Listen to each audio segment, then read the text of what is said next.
Alors, Boker Tov. On est mercredi 15 février ce matin, le 24 du mois de Shvat Yatik Oujik. Je suis racheté sur le respect des parents après leur décès.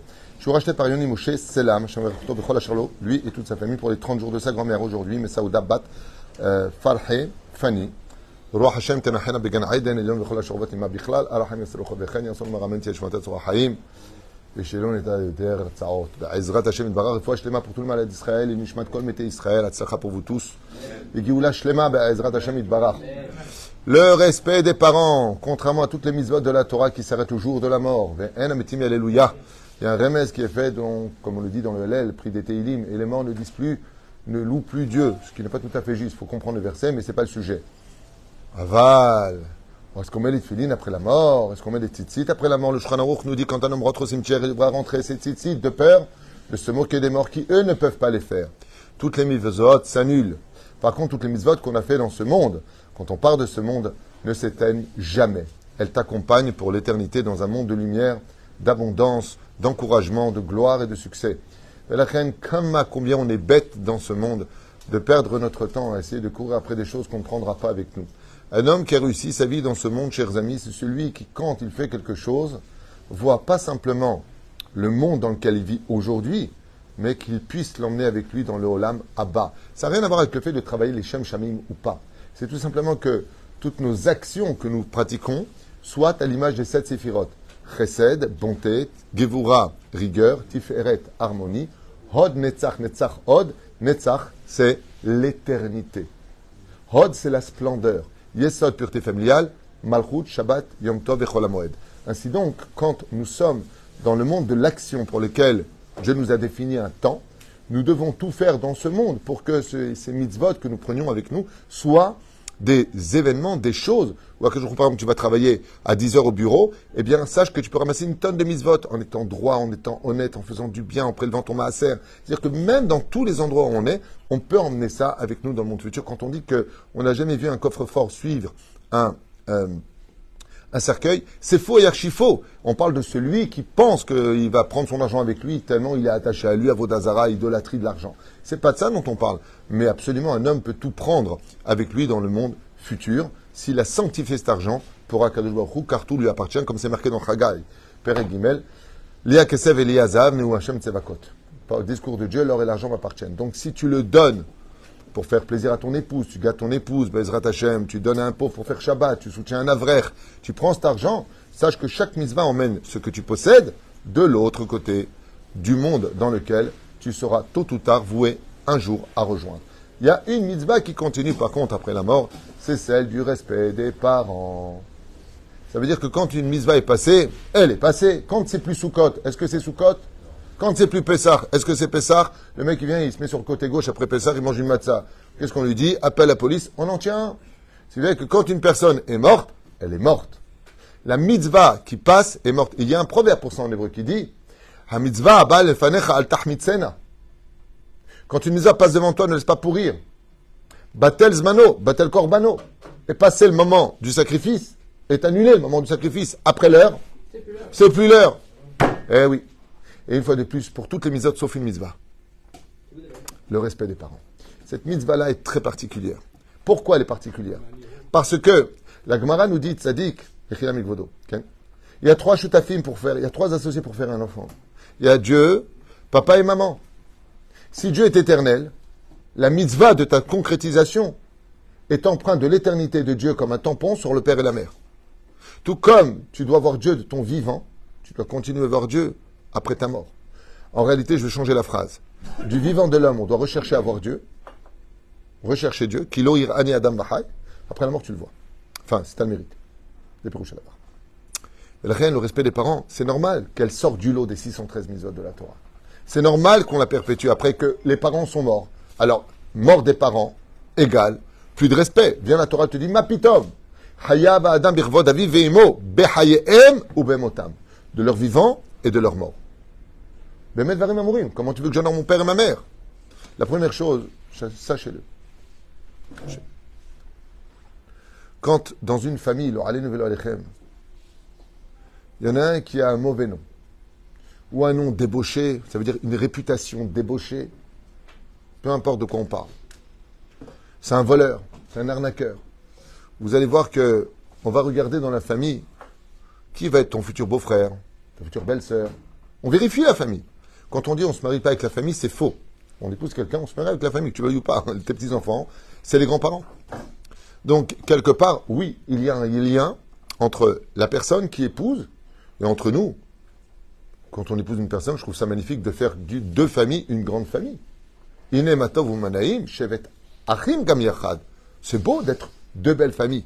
C'est une stratégie militaire au niveau de les placer, mais de façon générale, c'est beau. Enfin, c'est bien, en général. Hein? N'oubliez jamais un détail, chers amis, on n'a aucun droit de dire du mal d'aucune des familles. Si ça ne va pas, on s'éloigne, sans critiquer. On explique pourquoi on s'éloigne gentiment. Aval, pour en revenir à notre sujet, le plus beau respect qu'on puisse faire, c'est de laisser un bon nom à nos parents.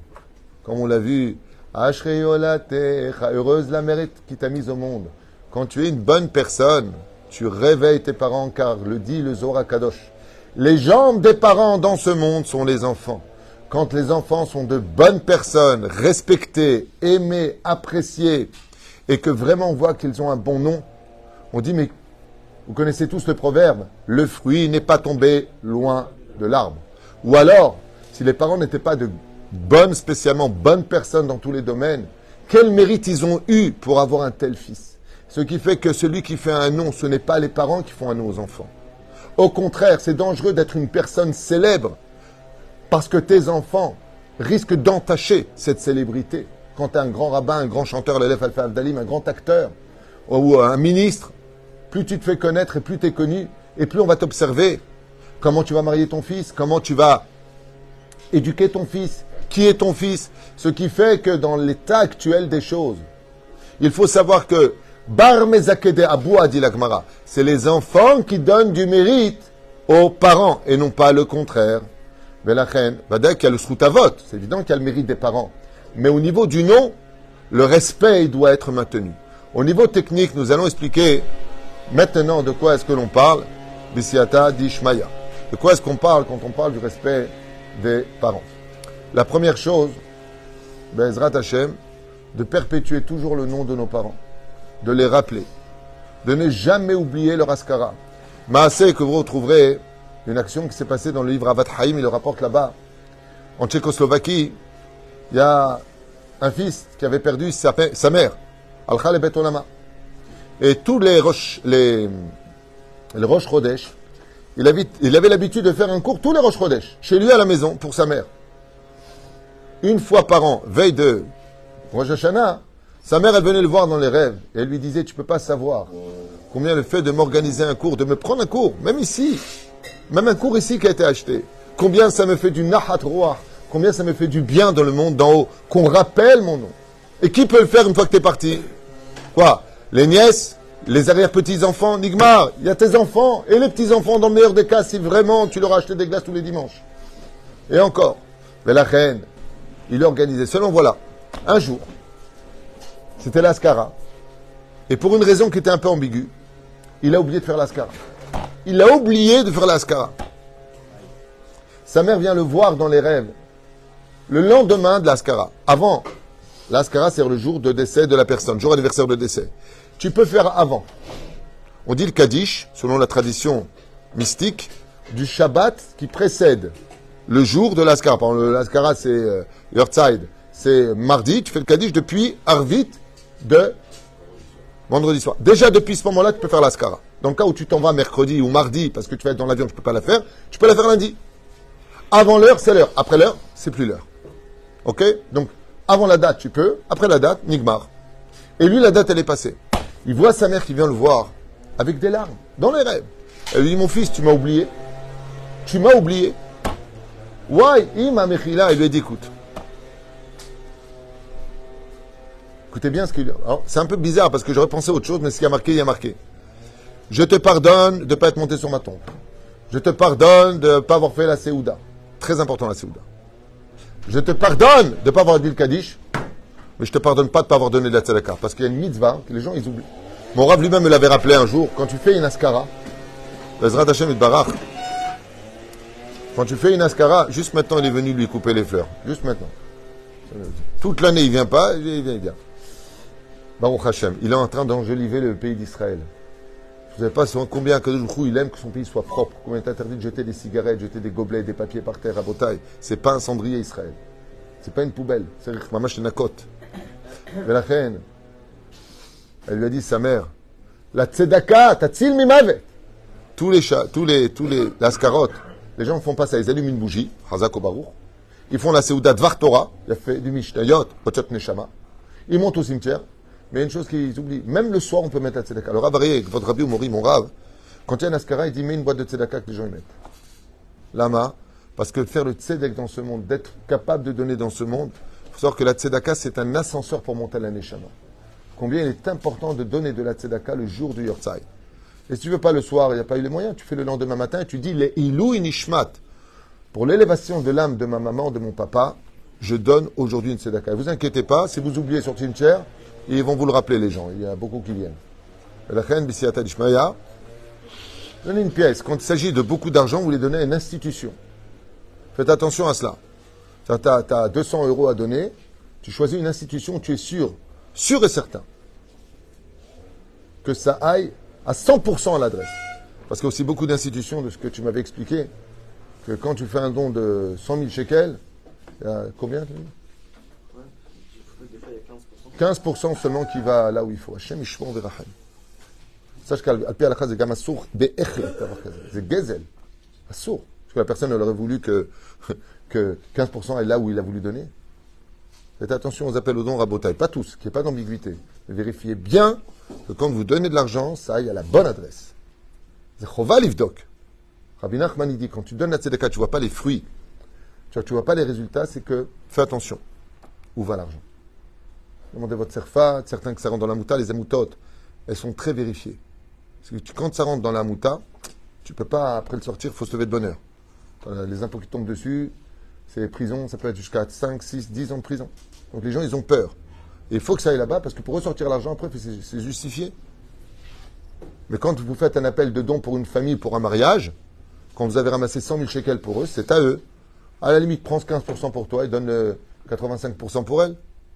Mazézé. Ok, tout travail mérite salaire, tu as pris le téléphone, tu as reçu, la banque, les papiers, ok. Avale pas, tu... Chamichement, on verra. À Botaï, faites attention à cela. Et la reine, combien il est important de faire un bon nom. Le plus grand respect des parents qu'on puisse faire à ses parents, c'est d'être un homme de Torah. Pourquoi? Une fois, mon Rav m'a raconté, je vous dis quelque chose de très intime et de très dur à entendre. Donc je vais m'excuser parce que ce que je vais dire, ça peut vexer. Mais je vous dis ce qui s'est passé. Une fois, il y a quelqu'un qui vient comme ça à Jérusalem, Tibané Betikonen. Il vient pour l'ascara de son père. Et il demande à prier. Alors, on ne le connaissait pas. Le Rav, il m'a dit, Top. Prière catastrophique. Pas un mot de prononcé, du n'importe quoi. Le Kaddish, n'importe quoi. Et je voyais mon Rav, le Rav Egarbian, qui avait la tête en bas, hein, et triste. Il faisait comme ça avec la tête. Et moi, j'aime apprendre. Alors j'étais m'asseoir près de lui après qu'il soit parti. Tout le monde est parti. J'ai dit, Rav, pendant la... C'est-à-dire, il ne sait pas le pauvre. Ça, nous, on a toujours le côté, ça me paraît tout en tout. Bon, le pauvre, c'est pour son père. Je lui dis, pourquoi vous faisiez ça? Il m'a dit, parce que les gens, ils croient qu'en faisant le bien, à leur façon, avec leur cœur, ils font du bien en haut. Mais c'est le jour du jugement de la personne quand tu fais l'ascara. Et dans le ciel, on dit, c'est qui le hmar qui est en train de prier comme ça en bas? C'est ces mots à lui, je sais que c'est vexant. Alors je lui dis, bon, mais pourquoi on ne dit pas qu'une personne qui a peur, c'est le qui monte?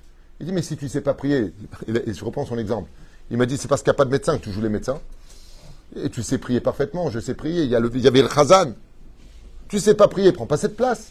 Tu dis non, monte-toi, et tu dis, Amen, Yeh Rabba. Tu réponds au Kaddish, tu fais ce qu'il faut. Ne prends pas une place qui n'est pas la tienne. La reine, mon Rav m'a dit, au lieu d'avoir fait monter l'âme de son père, il a fait descendre. Lama. Parce que dans le ciel, on regarde qui est l'héritier que tu as laissé.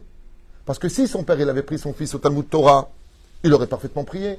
S'il avait emmené le Shabbat à la bête à Knesset, il saurait dire le Kaddish. Donc, les conséquences de ce qu'est son fils viennent de son éducation. Donc, le père, maintenant, il a été doublement accusé. Alors, je sais ce que tu entends. Dans ce cas-là, on ne fait rien. Non, fais. Paye ce que tu peux faire. Fais ce qu'il y a à faire. Et laisse ceux qui savent le faire en disant, voilà, s'il vous plaît, priez en même temps. Faites les choses. Ou le Kaddish, tu le fais avec quelqu'un à côté. Toi, tu dis ce que tu peux. It gadal, vit kadash, shemeh, rabba. Bien sûr que tu vas dire les choses. Mais ne prends pas la place du médecin, de celui qui va sortir tous les autres de la prière. Parce que c'était vraiment une catastrophe. Quel? Absolument. Chaque Askara, le père est rejugé. Tous les ans.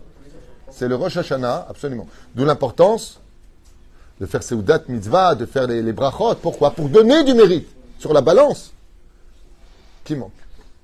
Après, je finirai juste avec une histoire que j'ai racontée et que tout le monde aime bien. Je finirai avec ça pour le respect des parents. Motav et Rabotai. On raconte l'histoire de 3 amis qui ont voulu faire beaucoup d'argent.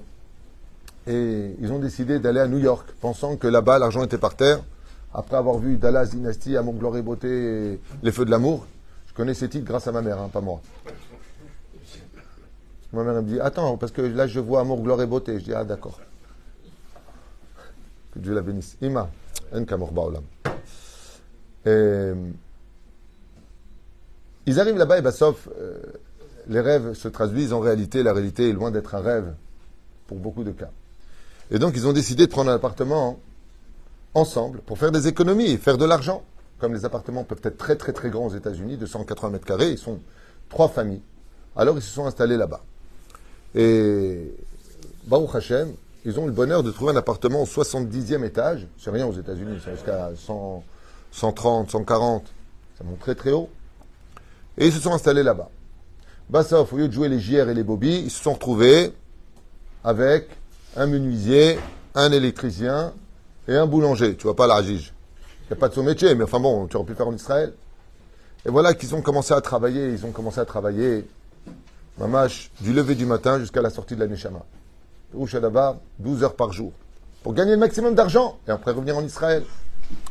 Et voilà que un soir, à 20h, ils arrivent, les 3 dans le hall, et ils trouvent 2 mots qu'il ne faut jamais, jamais trouver marqués sur un ascenseur. Jamais. Quand tu habites au 70e étage, en panne. Donc en américain, c'était marqué en panne. Je ne sais pas comment on dit en panne. Il y a un américain ici? En panne. Out? Out. Voilà. Out. Et donc, il demande à la réception, quand est-ce qu'il y a le technicien? On habite au 60. Il est dit, malheureusement, comme il y a beaucoup d'embouteillages et qu'ils ont été appelés de partout, il y a des coupures d'électricité, pas avant demain matin. Alors Reuven, le plus âgé, il dit, écoutez les mecs, nous on habite au 70e étage, on va pas commencer à pleurer ici. Monter, il faut qu'on monte, on sent le fauve, on est crevé, on habite là-haut, on va pas rester toute la nuit ici. Donc on va monter. Et Lévi, il dit, ouais mais d'accord, mais t'es bien gentil, mais 70 étages, moi je suis fatigué, j'ai plus la force. Il lui dit, regarde ce que je te propose. Pour les 25 premiers étages, j'ai une belle voix, je vais chanter. Toi, Shimon, tu as toujours des bonnes blagues. Tu vas prendre 25 étages sur toi et tu vas nous raconter des blagues. Et toi, Lévi, comment on ne supporte pas? On l'appelait Tchabéav, tellement il se plaint, ça va pas, rien n'est bien, rien n'est bon. Koutzmik Vodo, Kimouvan. Ouais, j'ai fait Rouven, Shimon Lévi, quoi. Et ben, tu vas nous raconter ta vie, comment on ne te supporte pas, on va te fuir, on aura la force de te fuir. Comme ça, on va atteindre le 70e étage. Et bien, mec, comme ça se passe. Il rentre dans la cage d'escalier, ça résonne, et lui commence à dire, et il kiffe, il rigole, il s'arrête tous les 2 étages un petit peu, et il continue, ils ont passé un bon moment, et ils rigolent, ils sont bien. Et à ce moment-là, comment Shimon avec des blagues, c'est l'histoire d'un Tunisien, il arrive au Texas, I'm sorry, vous connaissez la blague, et il rigole. Pas sauf, ça devient une chavaya, ça devient vraiment une sortie sympathique, cette histoire des escaliers. Et ils sont au 50e étage. Et à ce moment-là, Lévi commence. J'ai pas connu mon père, ma mère elle m'écrasait des mégots sur ma main, et j'étais jeté en pension, et j'étais à la DAS, et la rate qui se dit là, tellement ton qui est trop long, et j'ai jamais eu de chance dans ma vie, et ma femme m'a fait du mal, je vais pas raconter ce qui se passe avec mon fils. Et le mec, je peux plus. Il y a rien de bien chez lui. Et là, à ce moment-là, ils arrivent. Arrivés au 70e étage, ils se retournent, ils n'entendent plus Lévi. Ils se retournent comme ça, ils le voient en bas du 69e étage, avec des rideaux de larmes. Je dis, Lévi, qu'est-ce que tu as encore? Il lui dit rien. J'ai une très mauvaise nouvelle, je n'en ai l'habitude de tes mauvaises. Qu'est-ce que tu vas nous dire? Les clés de l'appartement, je les ai oubliées dans la voiture. À ce moment-là, Reuven et Shimon, ils disent, mais t'es infréquentable comme mec, mais faut te tuer, toi. Non, mais faut tu... saute. Hein. Mais t'es un malade. Et donc, Lévi rejoint Reuven et Shimon, ils sont au 70e étage, devant la porte de chez eux, assis sur les escaliers, 3 hommes, il manquait que le couffin, pour pouvoir faire le film. Et à ce moment-là, vous savez qu'aux États-Unis, il y a la sécurité qui passe obligatoirement le matin et le soir pour voir qu'il n'y ait pas de choses qui soient déposées ou de droguer dans les escaliers ou autre. C'est la sécurité, c'est comme ça, tu payes un VAT pour ça. Et le mec, il descend, un jeune comme ça de 20 ans, cool, avec ses baskets, il les voit en train de pleurer les trois. Maintenant, les trois, ils pleurent. Il dit, mais qu'est-ce que vous faites là? Il dit, ben rien, il n'y a pas d'ascenseur. Il dit, oui, je sais, il vient demain matin, et ben voilà, vous avez réussi à monter, c'est parfait. Allez, oula, t'as allé vous doucher là. Le problème qu'il y a, c'est que Lévi, il a oublié. Il a oublié de prendre les clés. Il dit alors, ben, prenez mon portable, vous n'avez pas un fils, vous n'avez pas une fille, vous n'avez pas quelqu'un qui arrive. À ce moment-là, il est déjà 23h30. Ils appellent et ils demandent à leur fils, t'es où? T'es où? Ben, je suis en bas d'immeuble, papa. Il dit, écoute mon fils, il n'y a pas d'ascenseur. Oui, c'est vrai, j'ai vu, ben, c'est rien, ça va me faire du sport. Est-ce que tu peux juste prendre les clés dans la voiture parce qu'on les a oubliées? À ce moment, le fils, il dit, papa, t'inquiète pas. Il parle avec son père qui s'appelle Lévi, il prend les clés de la voiture, tac, il monte. 40 minutes plus tard, même pas, une demi-heure plus tard, il est déjà en haut, il leur ouvre la porte, ils vont se doucher, ils se reposent, et ils disent merci à Lévi. Pourquoi il s'appelle Lévi? Michon Lévouille. Lévi, c'est lui qui accompagne. Il dit, la vie d'un homme, c'est exactement comme cette métaphore. On vient au monde pour soit monter 70 ans, 80 ans, peu importe l'étage où on va vivre. Ouais. On commence avec quoi? On est toujours à la recherche des chansons. Ça commence avec une chanson douce que me chantait ma maman. Ouais. Après, on va en boîte parce qu'on prend pour des sardines. Après, une fois qu'on a 25 ans, au moins, on commence à se marier. Alors, quand tu es marié, avec les factures, les chansons, c'est pas suffisant. On cherche les comiques. Alors, on a affaire à Shimon. On veut écouter des blagues, des choses qui vont nous faire rire parce que la vie devient plus difficile. L'éducation des enfants. Après 50 ans, ça y est, la rate qui se dilate, j'ai mal au rein, j'en ai marre, j'aurais jamais dû t'épouser, j'aurais pas dû faire ma alia. On commence à se plaindre et à regretter comme grincheux toute notre vie. Et voilà qu'arrivé devant la porte de chez nous à la mort, on se rend compte, on dit, mais attends, ok, maintenant t'es là, t'es devant la porte de ton Gan Eden, tu t'y seras la part au monde futur, oui, mais si t'as oublié la clé, alors qui peut te la ramener? À ce moment-là, l'ange qui descend de la sécurité, à Malach Hagoloti Mikolra, il te dit, mais peut-être que tu as un fils, une fille sur terre, peut-être que tu as quelqu'un de ta famille qui peut te monter les clés. Et comment il peut lui monter les clés en pratiquant Torah Mitzvot Masim Tovim? Le fait de prendre sur soi une mitzvah, de prendre sur soi une mitzvah du kisouille, parce que pour papa qui est parti, pour maman qui est partie, le fait de prendre une mitzvah pour soi, c'est le plus grand respect qu'on puisse apporter, parce que la mitzvah, c'est un ange qui monte jusqu'au trône divin, automatiquement il ramène la neshama de celui qui t'a donné la vie, pour que tu le fasses revivre dans un monde de lumière. C'est la monnaie de la pièce qu'on se doit tous de rendre à nos parents. C'est de faire une totale teshuva pour leur dire vous avez réussi votre vie. Car même si la vie d'un homme ressemble à une ronce, quand les enfants font teshuva, ils ressemblent à des pétales. Et quand ces pétales se déposent sur la ronce, Dieu voit une fleur parmi les ronces. Baruch Adonai Leolam. Amen et Amen.